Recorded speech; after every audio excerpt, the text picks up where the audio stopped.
Every time you feel like you cannot go on, you feel so lost and that you're so alone. All you see is night and darkness all around. You feel so helpless, you can't see which way to go. Don't despair and never lose hope, 'cause Allah is always by your side. Insha'Allah, Insha'Allah, Insha'Allah, you'll find your way. Insha'Allah, Insha'Allah, Insha'Allah, you'll find your way. Every time you commit one more mistake, you feel. أعوذ بالله من الشيطان الرجيم. بسم الله الرحمن الرحيم. Assalamu alaikum, dear viewers of IBN TV, and welcome to a new episode of Uturn. Today we are going to be discussing the issue of substance abuse among the youth in our society. And we're going to be discussing why the youth feel that they need to depend on these drugs and how we can be a support system for them as their friends and elders of the society. So welcome on the show. Before we get started on discussing these different things, if I'd ask the guests to please introduce themselves. We'll start with Dr. Karim. I'm Karim Manji. I'm a pediatrician and a teacher at the medical school. Thank you. I'm Siraj Tejani, a student in the US studying finance. My name is Sanjida Rashid, currently pursuing pharmacy. My name is Fatema Meghji, currently pursuing Doctor of Medicine at Muhimbili University. Thank you so much and welcome to the show. Thank you. Thank you. So as we were discussing in the introduction, one of the main questions that comes about from parents or from concerned individuals for the youth is that why do the youth get into substance abuse in the first place? Is it that they lack a direction in life, or they don't have enough social activities as so that they can give that positive energy towards for example, sports? Or do you think that it's a lack of guidance? If we could start our discussion off with that. Okay. Yes. I think one of the main reasons, and I think we all will agree with, is that we have a problem with peer pressure. Yes. I think most of us want to conform with the society that we're in, Yes. and do not want to be neglected. And so I think that's one of the basic reasons that people do get into substance or drug use. Okay. So basically it's the problem of peer pressure in terms of having friends who do these drugs, or friends who are subjected to these kind of things, and you choose to do it. Would anyone like to add to that? Okay. So we all know that the adolescent age is a thrill-seeking age, yeah? And there's a lot of adrenaline rush in the body, and the teens want to do a lot of new things.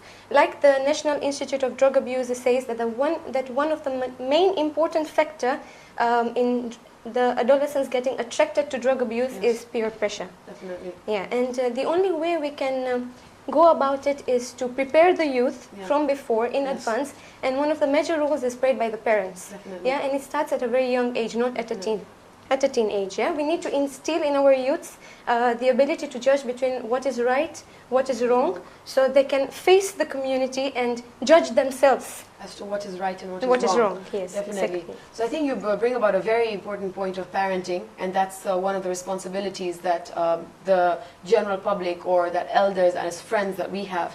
But if we could also add on that point, that one point he said was peer pressure. The other thing comes from guidance. So do you think sometimes there's a lack of guidance for the youth? I think I will comment on both the issues. We've heard and we know from statistics as well as from experience that drug abuse wasn't a serious problem before. Yes. But peer pressure has been time immemorial. Yeah. So how come the same peer pressure now is turning to drug abuse? The reason is, yes, there is peer pressure, and yes, there is the experimentation, exploring nature of the youth. But I think it is combining with the current media as well as the open information, Yes. and new ways of seeking higher degrees of pleasure because of uncontrolled lower degrees of pleasure. So those things are contributing, and you have said that there is actually a breakdown of moral principles in parenting, because that's the main issue as far as a parent, me as a parent, I think is very important. So you may have everything else collapsing in your life, but if you have a good parental support, then you can buffer all those other activities, including media, peer pressure, experimentation in the youth, because parents are a great buffer. They are a university in its own right, I think. Yes. Would you like to add to that? Yeah, and the point that Dr. Karim mentioned about media. People, like especially youths, we have a lot of exposure to movies and serials, Yes. and so in that most people see that when you're in school and you're stressed, the only way to release stress is to use drugs. So people sometimes feel that by using them they're going to release stress, they're going to look cooler, be more rebellious towards other younger children, Yes. and so I think that's one of the other reasons Yes. why a lot of Definitely. youths want to. Yeah. Yes. So I think one of the points that everybody has brought about is that definitely there's a thrill-seeking nature of the youth have. The other thing is that maybe they're stressed or depressed, or maybe they have other problems going on in their life. So one of the things that we mentioned is that where do they release this energy? How can they release this energy positively? Do they play sports? Are they interested in other activities so that they have a balance and they get recognition, they get a release of energy in a positive way, so they don't go for these things. And I guess one of the most important things that comes there is parenting and how crucial that is for a youth. The other thing that we wanted to discuss is media. You said that it's something that the youth are subjected to on a daily basis, that it's in our fingertips. That's what everybody's saying right now, that you have it on your phone, you can have it on your computer or laptop, wherever you go, you have internet access, you can reach the media very easily. But I think if you guys can also comment on this, how can the youth use that media in the right way? Would you like to say something about that? I think media has been one of the major factors in attracting the youth towards drug abuse. Yeah. The main thing is there was a survey conducted Yes. with 1,000 teenagers and their parents about daily media use and history of drug abuse. Yes. And out of 1,000, 70% of them daily used social media. Yeah. And out of 70% of them, 10% of them were alcoholics. 26% of them were tobacco users, and 13% of them were marijuana users. You see? So this shows that there is a considerable effect of media on the drug abuse behavior. Definitely. And then we need to ponder over, why is a lot of money wasted in advertisements for smoking, for alcohol? If you take the total amount, sum up annually, around 25 billion is spent on advertisements, out of which 15 billion is spent on cigarette advertisements, and 6 billion is spent on alcohol advertisements, and the rest is spent on synthetic drugs advertisements. So this shows that there's some kind of effectiveness of the media spreading. Definitely. Yeah, exactly. So the main thing is the question that we should ask ourselves, that how does this media influence the youth? Yes. Yeah. So number one is the media production team are very intelligent. They're very, very talented. When they make advertisements, they actually use celebrity endorsers. Yeah. They use attractive young women. They use humor. They use rock music, and all these things attract the youth towards drug abuse behavior. And plus, when you see things on net, when you see things on Facebook, when you see things on Twitter, it normalizes the issue. And the youth take drug abuse as a very normal issue and tend to do it in future. Definitely. Yeah, I agree, absolutely. Not only it normalizes, sometimes it makes it as a heroic. Yeah. For example, in some movies or some programs, you find a good guy from before, he's always good. It's not so good in the movie. You need to be a good guy, convert to a bad guy, and then from bad guy you become good. Then you become heroic. So you are a good guy, you became a drug addict, and then you came out of drug addiction and now you are a hero. But they don't show that once you get into drug addict, you don't become that hero once again. It is extremely, extremely, extremely rare and difficult after so many social problems. So they make it heroic, like I was a bad guy, now I have become nice guy, so you know. So maybe I should also try these things and then I will reform myself, so I'll become a hero. Definitely. So they not only normalize it, they make it heroic. That's very So it creates more confusion in the child's brain. Because they think, oh, this is a good thing. Maybe if I become violent and I become abuser, drug abuser, and then I'll get the attention, and then once I reform, I'll be now, you see, I'm a rose in mud, like in the garbage. Now I'm better. Yes. But this is the problem with media. We don't realize it's very subtle. That's very true. So what the Uturn team did was that we conducted a survey regarding drug abuse in our society, and we got varied results. One of the questions that we asked was, why do you think people use drugs? Most of the respondents said that it was because of curiosity or thrill. That's the point that you brought about. And then a lower percentage said that it was peer pressure, and that's something that you mentioned as well. Very few people said it was because of stress or no guidance. So I think this is very linked, all the points that you've been saying, media, peer pressure, thrill. So those things are very active in a youth, especially in this day and age, with the media that is going on at the moment. So now that we've talked about this problem and the reasons why the youth take it, maybe we can shed some light on what are some of the consequences. Because earlier when I was talking with you, Fatema, you were saying that drug abuse has so many different definitions. It's not just that it's a medical problem. These things have consequences. The other question we asked was how many people do you think know the consequences of drug abuse? And most of the people said that it's either very few or moderate. So not a lot of people understand the consequences, but if we can discuss that. We have a few medical personnel on our show today. We have Dr. Karim and we have a few medical students, a pharmacy student. If they can shed some light on some of these drugs and what are the consequences. I will start with the consequences by asking the finance person. Okay.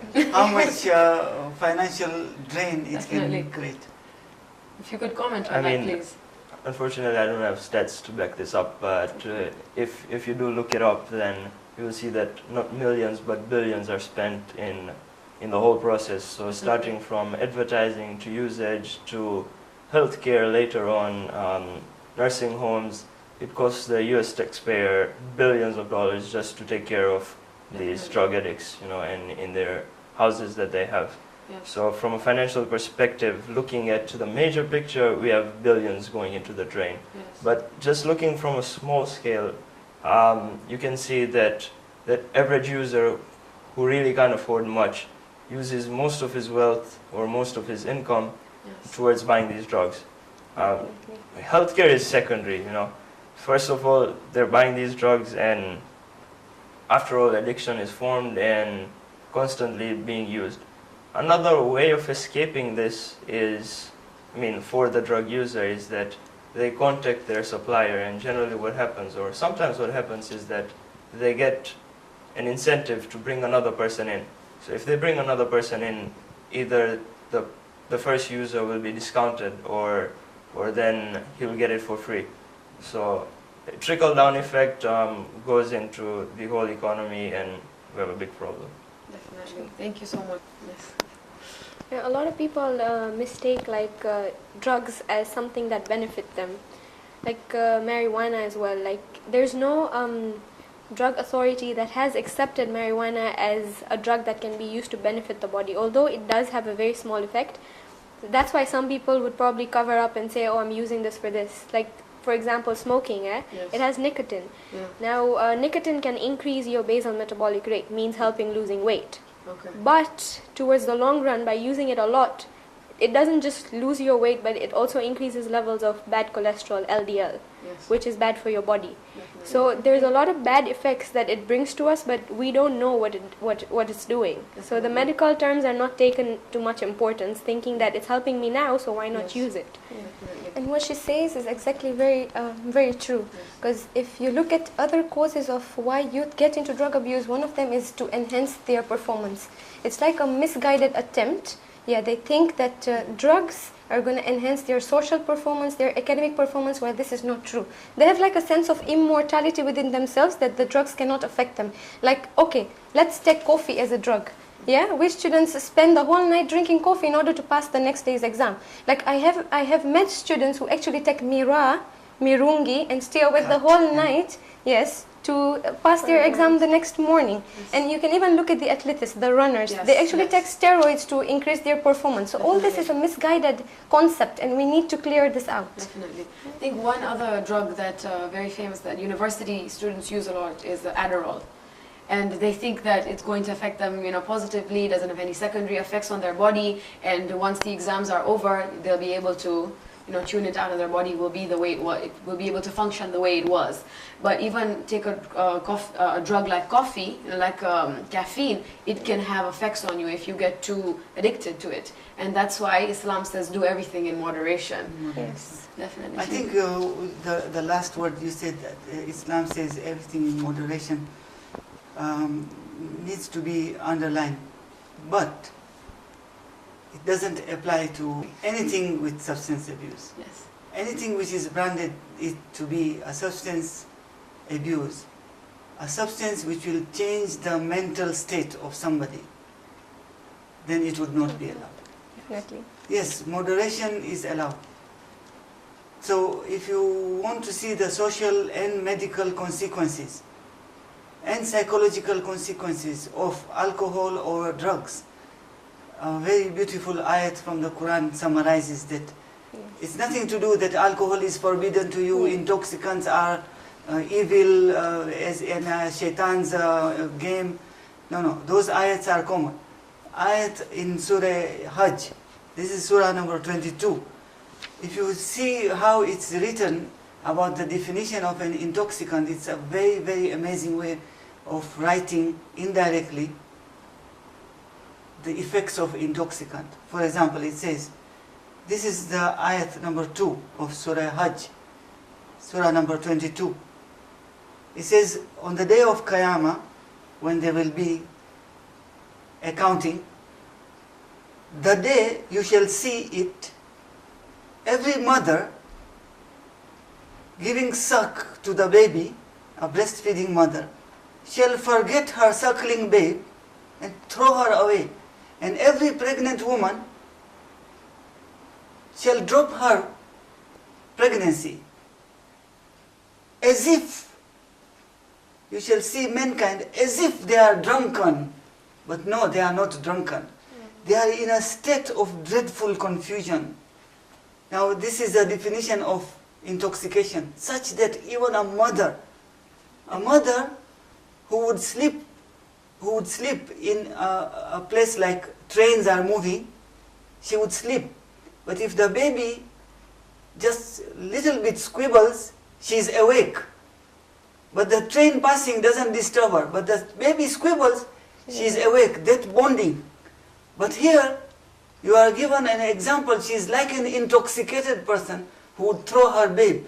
And in real life, the qiyamah happens here with drug abusers. They abandon their babies. They throw them in the dustbin. They sell their honor. They forget everything which is in motherhood, for example, as summary. The social consequences, they are dreadful. This is one example. It's a beautiful example as an intoxicant, an intoxicated person. This happens. In real life, we see it. In my experience, because I work in Muimbili, I have many times helped youths who are involved in drug addiction. And you find the mother complaining that, I wish that I had given birth to a stone, then I would have given this stone as a brick to build a mosque, rather to have a son like this. This mother is speaking these words. That means it has reached such a limit of the social consequences that a mother is saying these words. I wish I would have given birth to a stone I would have donated it to build a mosque rather than having such a son, because she's tired of the social consequences going. He's stealing at home, he's abusing the parents, he's violent, he's every other property is not there. Even cooking pots have been stolen with meager money sold for one joint or one crack or whatever you call it. You see? So this summarizes. The mother is saying, I'd rather have a stone. So you see, it's serious. It's very serious. Would you like to expand on that point? Yeah, like from the Islamic point of view, through my research I found that Prophet Muhammad has written a lot of hadith that alcoholism is the mother of all evil and it is the shameful of all the evil. Yes. What Dr. Karim said as well is the social consequence that it brings about. It shows that even if you drink, what like effect it gives later is much worse than like anything else. Definitely. Yeah. But I think what happens is that youth feel that they won't be affected by it. I think that's the general misconception that they have, that oh, it's just social drinking, or it's just I'm just smoking a joint socially with my friends because I'm hanging out with them, and you know, when I'm older and when I have my kids, I'll take care of them properly. So that's a misconception, definitely, because I guess it starts with social drinking or social smoking a joint, and then it goes on and becomes a lot serious than that. So, you know, would you like to add to that? Because earlier even we were discussing this and you had an interesting point. Okay, let's go back to the Islamic point of view. Like what Sanjida said is the Holy Prophet has narrated a lot of hadiths. Now one of the hadiths he has narrated is when he was asked by one of his companions, like, what about the drinks that we make from barley, from corn, from honey, and we ferment them till they become intoxicating, they have an intoxicating effect in our bodies. So he said that every single thing that intoxicates the body is known as khamr. Okay, even if you go back to the ayat of Surah Al-Ma'idah, verse number 90, Allah says, Ya ayyuhalladhina amanu innamal khamru wal maisir. Here Allah subhanahu wa ta'ala is saying that every kind of intoxication, gambling, games of chance, idol worshipping are abominations of shaitan. And it's only that when we avoid them, we shall succeed. You see? And all this is what shaitan uses to create hatred and enmity among us and to take us away from remembrance of Allah and prayer. Now, we need to understand the question that you asked is, we assume, okay, we are not drug abusers, basically. But we can agree to the point that why has Islam forbidden drug abuse? But if you ask this question to drug abusers, and if you ask this question to drug abusers and make them explain, they're not going to understand. You see? So it's very difficult to make the drug abusers understand why has Islam forbidden, why has society forbidden drug abuse. Now it's very necessary to understand where the word khamr comes from. You see? Khamr comes from the word khamara. And khamara means anything that covers or hinders the brain. You see, our brain has inhibitory controls, that actually keeps us away from the shameful and wrong deeds. And certain suppressant drugs suppress this inhibitory control and remove such restraints, you see. And our faculty of reasoning and faculty of judgment is impaired, and what happens next is we cannot judge between right and wrong. This is why Islam has forbidden drug abuse. That's right. I think when you combine what you all said, you said, okay, once you are a drug abuser, you don't realize or don't appreciate the reason why it has been made haram. And since once you get into it, it's hard to get out of it. Definitely. So what is the best solution is not to get into it at all. So one of the measures to be done is to not get into it at all. Now it might sound a little out of context, but if you read the ayat in the Quran about adultery, the ayat in the Quran about adultery doesn't say that adultery is forbidden. It says, do not approach adultery. La taqrabu zina. Means there are stages of approaching zina. For example, looking at na-mahram with lustful eye. Like Jesus said, adultery in the Ten Commandments, adultery is forbidden. Thou shalt not do adultery. But Jesus said, if thou look at a woman with lust, thou have already committed adultery. And Quran says, La taqrabu zina, means do not approach zina. In the same way, do not approach this khamr. Do not approach khamr. What are the means and methods we are actually doing now and considering it as normal, but they are actually one of the steps towards khamr. One, these are my views, and these are my views with solid evidences. Number one, pariki. It is tobacco. I'm just eating little. Then you go on. Little doesn't give me the kick. I need to eat little more. It doesn't give me any more kick. I need to eat more. Oh, Red Bull and other stimulant drinks. It's not haram. Why are you creating this? But Red Bull is a stimulant. Today it will be okay for you, and tomorrow and day after. But then it won't be enough. You go on another kick. And so on and so forth. So these are things which are approaching towards this thing. They should be from the start. Look down upon and create an environment that they should not even begun. I'll speak about one thing, it will be a hoo-ha here, a big controversy. Shisha, for example. Everybody talks about it. But yes, isn't it one of the steps? There's a matter of akhlaq and there is a matter of getting into it. Isn't it one of the possible ways that you will be influenced by the... Shisha is not something like a glass of water, I'm very thirsty, I drink it and finish. Shisha, you have to be having chilling, you have to chill, right? What youth say, I have to chill, you have to sit down with your friends, have a good chat, whatever, and you are having shisha in a nice, relaxed atmosphere. Relaxation is devil's workshop. That's where it begins. So I can label it. To my child, I can label it, this is haram. Because you are going towards what is not required. So I don't know, maybe I mean of the old generation, old thinking, but with seeing what the modern trend is, I'm seeing this very commonly and I fear. And therefore, I think, I don't know, what do you think, Siraj? I think maybe Siraj can also, since you've studied in the US, and I think over here, when we walk the streets of Dar es Salaam, we don't see these things. We don't see, for example, let's say a mother throwing away her child, or we don't see that youth is thinking that the wrong is a right. But I think when you are in a university dorm or when you are in the West, it's very, because that behavior there is accepted, it's normalized and heroic.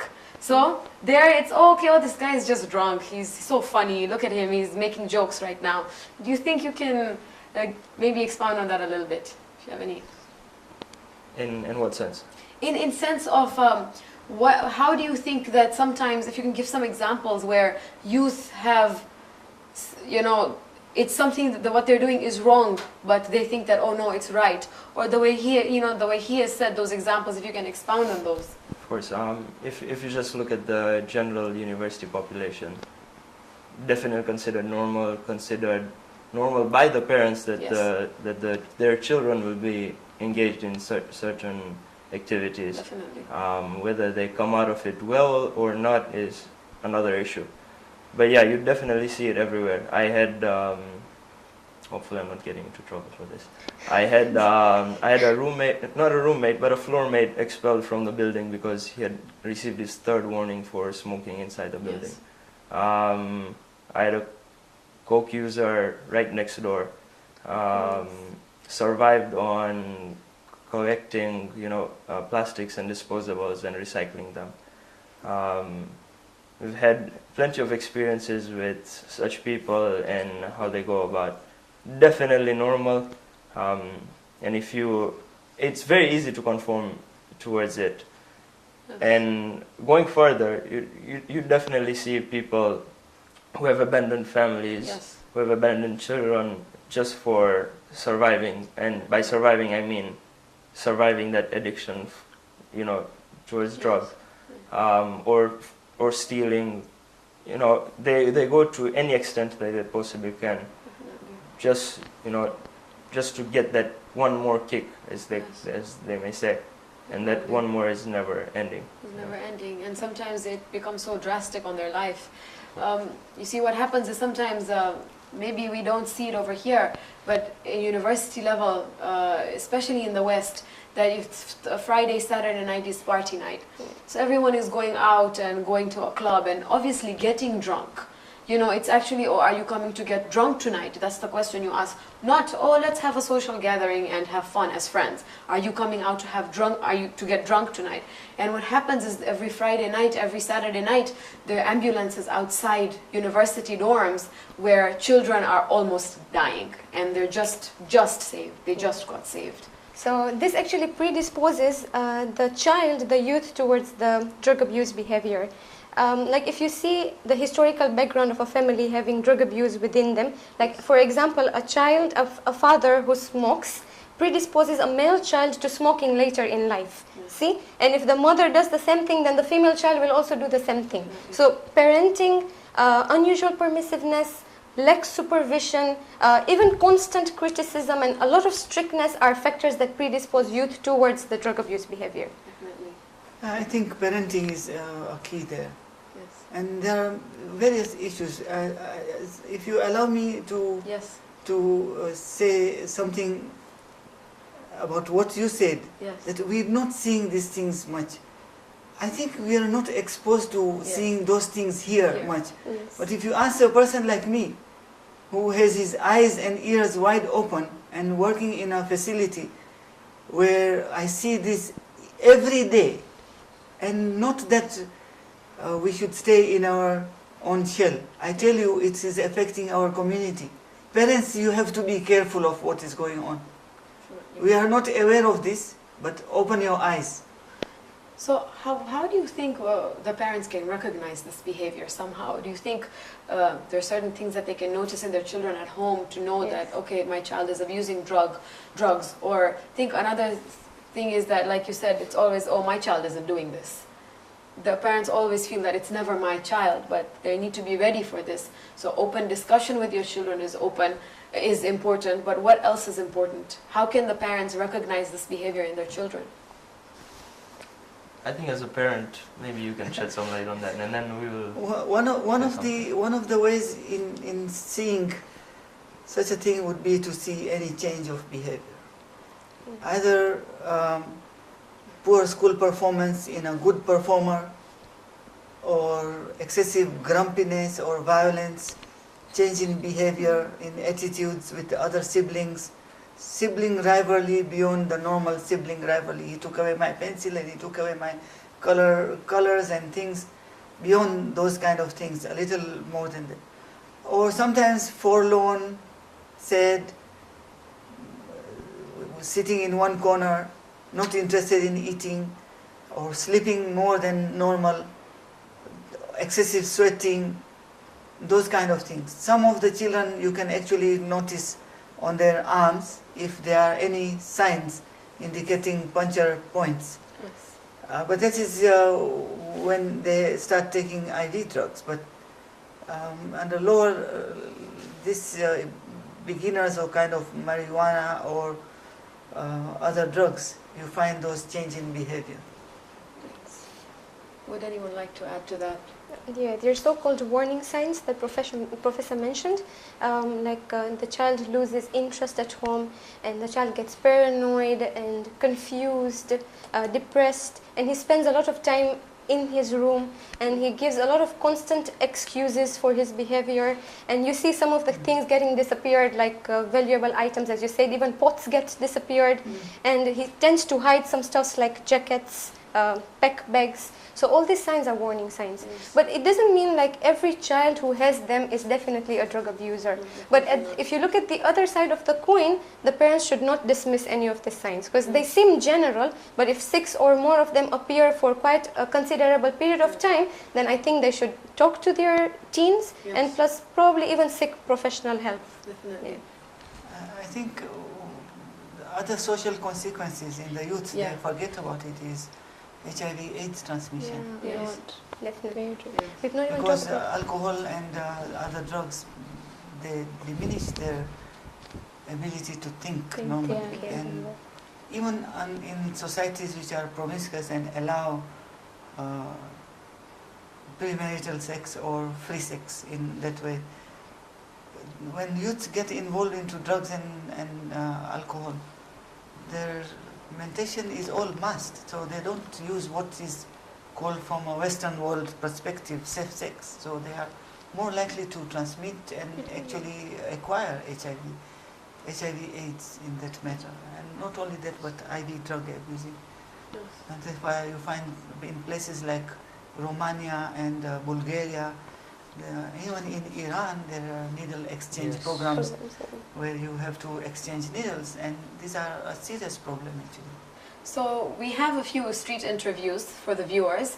We went around town, different locations, and we asked different people what they thought about drug abuse with the youth, and let's see what they had to say. Assalamu alaikum, dear viewers. We are here with Brother Abbas Dharamsi, and we'll be talking about drugs and their influence on the youth in our time. Assalamu alaikum, Abbas. Alaikum salam. What do you have to say about the drugs and the youth who use drugs? What do you have to say about them? I want to say that many youths in this generation, this time, especially in our country, are increasing to take drugs and every time, and especially in schools, and that's because they want a sense of belonging in the group they are, and they don't choose their friends wisely. Plus, they're trying to become cool, as the media portrays it this way. So this sense of belonging and peer pressure, how do we combat this? You need to choose your friends wisely. Plus, you need to be confident in yourself, and you need to know the consequences of taking drugs. Assalamu alaikum, viewers. We are here with Brother Abdul Rasul Alidina to talk about the issue of drugs and their impact on youth. Assalamu alaikum, brother. Walaikum salam. What do you have to say about the impact that drug abuse has on the youth of our society? Well, living in a country where drugs grow freely, I mean, of course, tropical areas, some drugs grow, others don't, but because drugs are so cheap, it's impacting not just the community, but the youths especially. Cheap things youths like, yeah, and especially since drugs are fun, and addictive. So youths keep doing drugs, and they'll keep doing drugs as long as those drugs are cheap, and as long as the community does not spread awareness from a young age, not from let's say 13, 14, from a young age. So you say drugs are addictive. How do you think we can help the youth fight this addiction? Well, first off, don't do it anyway. Yes, and then there's three main types of addiction. One is social addiction. So social addiction, stay away from people who do drugs, and you won't be addicted to doing them. Two is the biological addiction, and that's what happens is that within time you can wean off the drugs very slowly by slowly quitting. And three is the cognitive addiction, in which you just think that you have to have whatever the drugs to be okay. That takes therapy and a lot of time. So do you think enough is being done currently for the youth? In terms of drugs, in terms of prevention, not so much. In terms of cure, there's substantial amounts, but the fact of the matter is, why have the cure if you can prevent the whole situation in the first place? So what we need to think about is the fact that why isn't the money being used efficiently, and why isn't it being used so well? This issue of drugs, who do you think is responsible for this? Well, there isn't one particular person who is responsible. Obviously, there's the people who deal the drugs, sell the drugs, make the drugs in the first place. But also, we are responsible as a whole. This is not just a personal problem. This is a social problem. This is the community's problem as a whole. Not just our community, but the nation as it is. And this not only has to, the action has to come not just from our community level, but the parliament level, the level of administration, the police. Everyone has to work together to solve this problem. Therefore, we are the problem. So as we, when you say we mean all, but don't you think the parents of the drug abusers share a larger blame? Well, debatable. Okay, one, yes, in this country, the youths are very highly dependent upon their parents, as opposed to other countries where youths tend to do what they want anyway. But the country is made as such, so that the social structure in itself offers no drugs. Even we wouldn't need parents to tell their children that drugs are bad for you and you don't, and they wouldn't have the burden in the first place, if you understand what I'm saying. As it's shared between the whole of society, the school, the police, the legislation, the parents, a bit, and the whole burden is carried. Dear viewers, we are here in Sewa Street in the afternoon in Dar es Salaam, Tanzania. We have here with us his brother Hussein, and he wants to share his ideas about youth problem in Tanzania. Bwana Hussein, unafikiri ni sababu gani inayofanyisha vijana waingie kwenye tatizo la madawa ya kulevya? Ni sababu ya kukaa na vikundi vya watu. Nafikiri ni sababu moja tu hiyo, au inaweza kuwa kwamba wazazi hawajafundisha maadili mbalimbali, au inasababika na wasipokuwa na elimu ya kutosha kuhusu haya madawa ya kulevya? Ijibu kamili bwana, au tatizo bwana, au bwana tatizo wazazi hawafundishi vizuri, na afu la pili, yani watu hawani kwenye vikundi, yani tatizo vikundi kutokana pengine ajira hamna, au si kutokana si na nini, ndio tatizo ambayo watu wengi wanavuta bangi hivi sasa. Sawa. Swali lingine ni kwamba unafikiri ni athari gani inayotokea na tatizo hilo la kuvuta bangi au kuingia kwenye madawa ya kulevya? Asali bwana ziko nyingi. Asali ya kwanza, wewe mwenyewe kwanza ukishavuta bangi akili yako inakuwa ovyo, kusema kweli. Alafu asali nyingine, yani kama vile ukishavuta bangi, mimi naona kama hutaki hata kazi yote wala nini. Yani wewe unataka ukae tu sehemu moja tu, ukae tu, unataka yani mpaka ukimwona mtu yani kapita pala simu yake unataka si mpole si nini, ndio moja hapo tatizo hilo lingine. Kwa hiyo wewe unaweza kusema kwamba haya tatizo ya madawa ya kulevya ni mbaya au mbaya sana kwa ajili ya jamii yetu? Tatizo la bangi wana mbaya sana hata kwenye jamii yetu. Bwana Hussein, asante sana kwa mawazo yako. Asante. Bwana Ramadhani, wewe unafikiri ni sababu gani yanayofanyisha vijana waingie katika tatizo la madawa ya kulevya? Nafikiri sababu ya makundi ya vijana. Ni makundi peke yake au kuna sababu nyingine pia? Inawezekana makundi, kwa sababu mtu anajishirikisha na mtu fulani alafu na yeye akajiunga katika makundi yale. Assalamu alaikum dear viewers. We are here with Brother Abbas Lalji, who is a pharmacist and works at Sri Hindu Mandal Hospital. Brother Abbas, what are the physical effects on youths who take drugs like heroin or cocaine or marijuana? How does it physically affect their bodies? Yeah, thank you. All these drugs that you mentioned, they have very adverse effects, which we call them. They are very harmful effects. Mainly it is because it hampers, it stalls the growth of a youth. The youth is the age where the person grows and is at the prime of the growth, where he reaches the maximum potential a person can achieve. So therefore it is very essential that the use of these drugs at this particular age is inhibited and is stopped. So because it really does affect the cells in your body. It affects the growth of these cells, the development of brain cells mainly, the development of all other body cells. So physically it affects you a lot. After a person stops taking these drugs, do these effects still remain or can they be cured? Yeah, basically the drug in your body does remain for a certain period of time, but it gradually reduces. The amount of the drug gradually reduces, so that depends on what drug you have taken. But the effects, the emotional effects, stay with you for a very long time. Physical effects, they are reversible. Some of them, they might be irreversible, but most of them, they can be reversed over a period of time. So these drugs, do they affect the thinking capabilities of a person? Like for example, in schoolwork or when making life decisions, do they hamper the person's ability to think properly? Yeah, you're very right. It does affect the thinking capabilities, the decision capabilities. So in general, the youth of who's using these drugs, the person who's been using these drugs, will actually be underachieving his potential. He will not actually be maximizing what he is. He can actually. So how do you think we should help these youth overcome this addiction? Because drugs are an addiction and it's not easy to leave them. How should we help them? The first thing is we need to educate them. We need to teach them what is the harmful effects, the side effects, how to get away from it or how to stay away from it in the first place. The second thing is if you are in it, then how to get out of it. So we have programs. There are many programs set up for these kind of people. How to stop the drug abuse. There are medicines that can be used. There's pharmacotherapy. There is also we can use the herbal therapies And there is also the counseling, which helps a lot.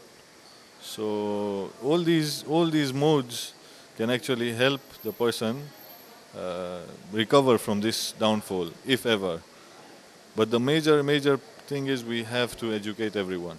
Everyone must know what the effects, side effects, what the cause is, what becomes to you when you take drugs. Some of our viewers may be into drugs. What advice would you give to them? I would advise them to contact their doctors. Be honest with themselves. They should come clean. If they really want to, they can go with no drugs at all. Thank you very much, Brother Abbas, for your time. We appreciate it. We hope those clips were beneficial for you, and we saw that we got a lot of different views regarding this drug problem in the youth. Would you like to add to our discussion? Yes, to the points that were discussed before the clip was played about parents. Yes. A lot of parents right now have no time for their kids.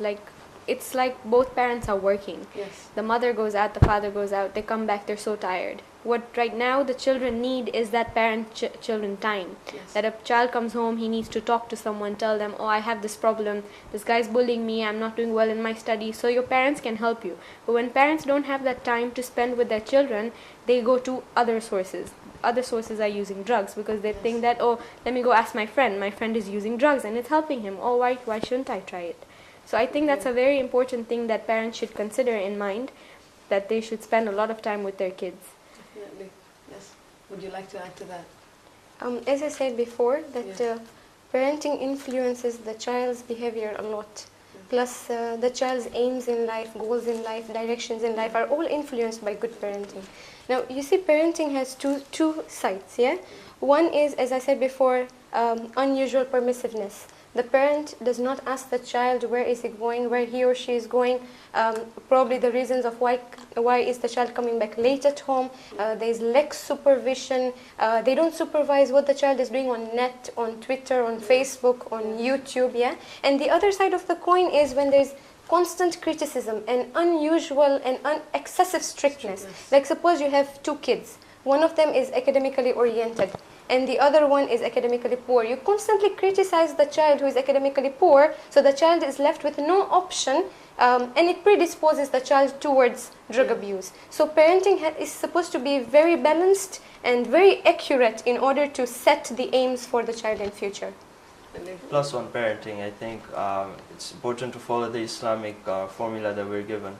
The first 7 years, correct me if I'm wrong, first 7 years being that of a king, treated as a king, and then the next 7 years treated as a friend or a slave, and then the next 7 years as treated as a prince. Some parents, become your friend when you're 18. It's too late by then. You have to start this much earlier. Hopefully, I'm a good parent. Inshallah. We all are, but I think it's important to start early. Just to add on that, I think it's so important that we think like that as youth. That we think about our children tomorrow, even though we don't have them today. Today, if I do something and I think of my actions, I know that my child is going to be a youth tomorrow. What will he or she do? So thank you for that. Yeah, I think you have summarized. You have put in very good points about parenting. But at the moment, in the current situation, situation where there is so much media blast and things. In the previous times, it was enough to have a good, humble parent sit at home, talk to the kids, have dinner together, go to the mosque together. That was enough because we had the safety net of uncle nets and auntie nets. But now with the advent of internet, the parents have to take an extra step to go ahead to control and to check not only the simple parenting at home, sitting and having dinner together, but an extra step to see actually what are you accessing and what are the things you are, not that you are encroaching on the privacy. The so-called the rights of the child thing doesn't apply here. We are many times being taken away by the so-called rights of the child. It is the right of the parent to look of what your child is doing, even if it means encroaching to a certain extent to their privacy, because it is important. So I think there is this lack of saying, oh, you know, I don't want to encroach upon your privacy. But then it is important to encroach in your privacy to know what you are doing. So there is a need for parents to do a little bit more additional homework these days with the internet, instead of those days when we were young, where we had uncle nets and auntie nets and safety nets of those kind. Now we don't have those things. So it is very important for parents to see that element. Yes. And I believe in one thing, that the parent is the number one university at home. And the dinner table is the biggest classroom. And therefore parents are urged to sit down at least to have one meal a day. If you can't have one meal a day, then 3 meals a day. If you can't have 3 meals a day, at least one major meal on a weekend with the whole family and talk about various issues. It goes a long way. Definitely. I think it's also important what you talk to your children about. You know, like you said, life goals. You know, what are they facing in school? Your child has to be open with you. If they're facing a problem, they can talk to you about it and not anybody else to seek for help. I think that's also very important. One of the things, since you talk about media, is that we asked on our survey was that how much do you think the media is a factor that influences drug abuse? And obviously most of the respondents said that very high or high. None of them, very few of them said low.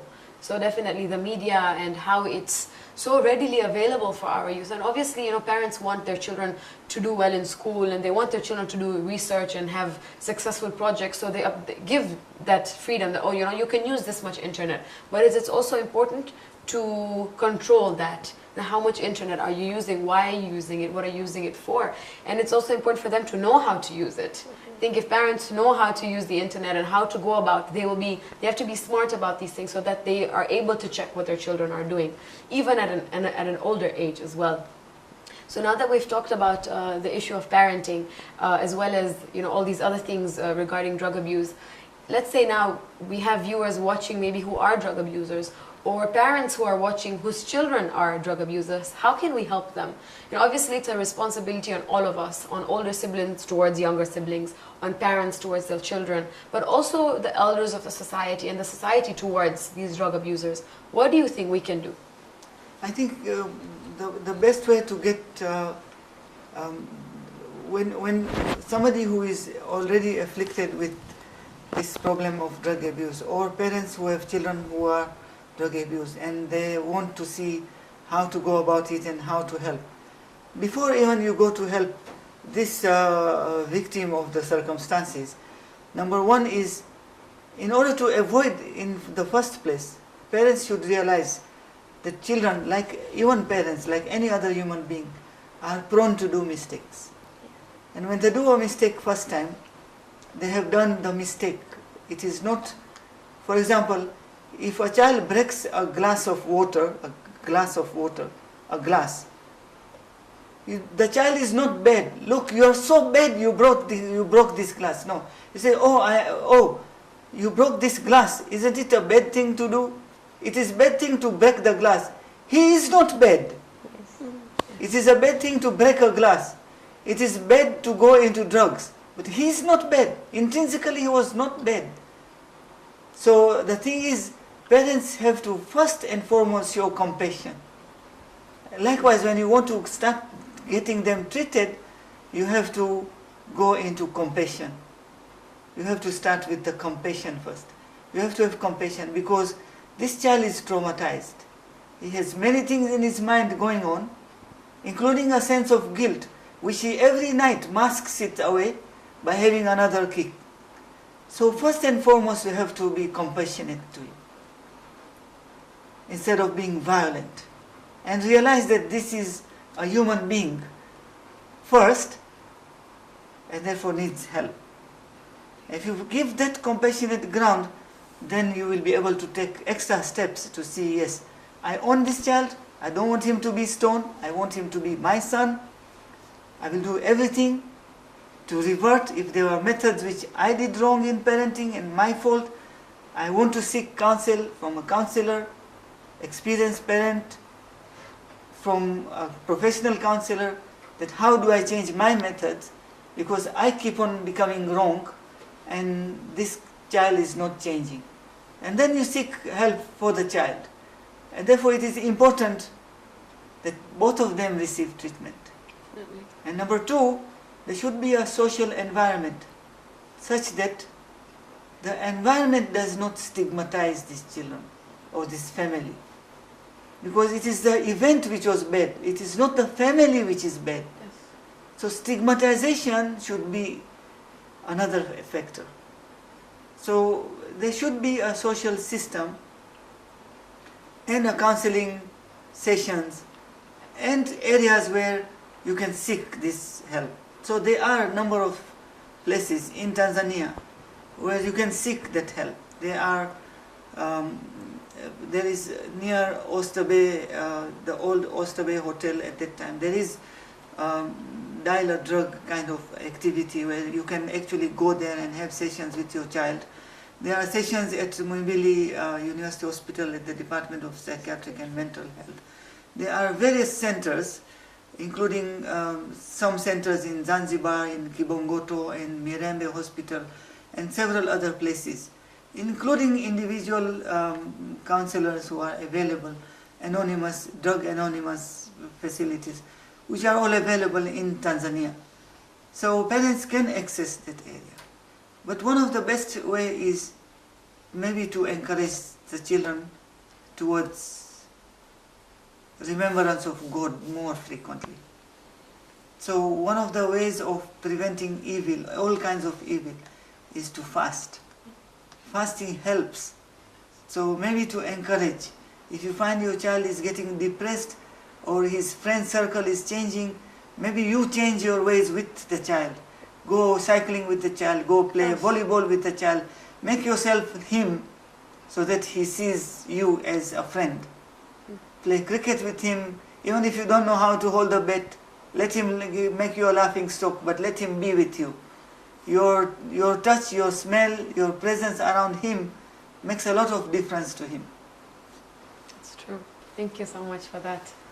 Would anybody like to add to what the doctor said? I mean, adding to, he's raised the bar very high, so I don't know what we can add. But just adding to something that he said, as regards remembering God and Islam, Islam in particular, once the Prophet or one of the Imam were asked that the companion wasn't praying Fajr prayers, and he asked what the solution was. So the Imam replied that pray all the other salah on time. And when you've prayed all the other salah on time, then you'll have a sense or a feeling or want or need to also pray that morning prayer. So again, attaching yourself to God in Islam or any other religion for that matter makes a big difference. Thank you so much for that. I think one of the first shows that we had with Uturn, before we discussed all these problems, was what is your purpose in life? What is your goal in life? What are you going towards? And that ultimate goal, whatever goal you have, around you want to have a good career, you want to become a good, let's say, pharmacist, you want to become a good doctor, you want to become a good business person. But the ultimate goal in life is to always remember Allah and to always bring Him in your life. Whatever daily activity you do, you remember that it is for Him.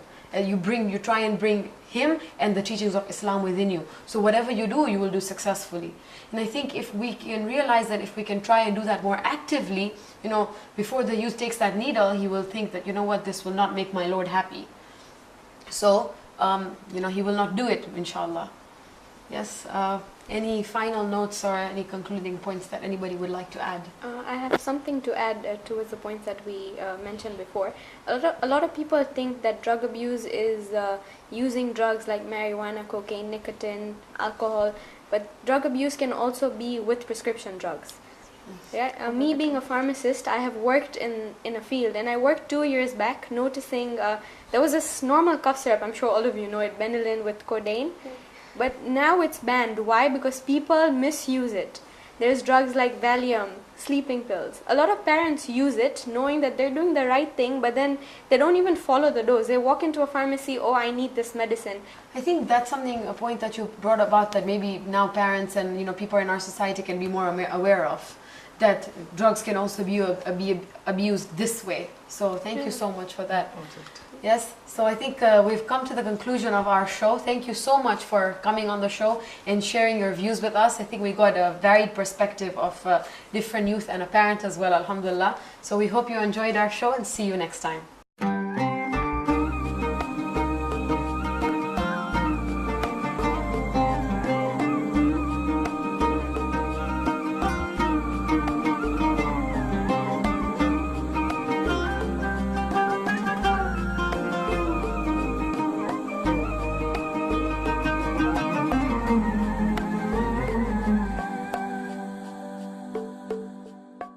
Every time you feel like you cannot go on, you feel so lost and that you're so alone.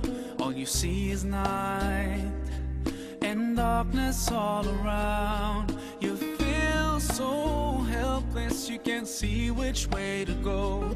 Don't despair and never lose hope, 'cause Allah is always by your side. Insha'Allah, Insha'Allah, Insha'Allah, you'll find your way. Insha'Allah, Insha'Allah, Insha'Allah, you'll find your way. Every time you commit one more mistake, you feel you can't repent and that it's way too late.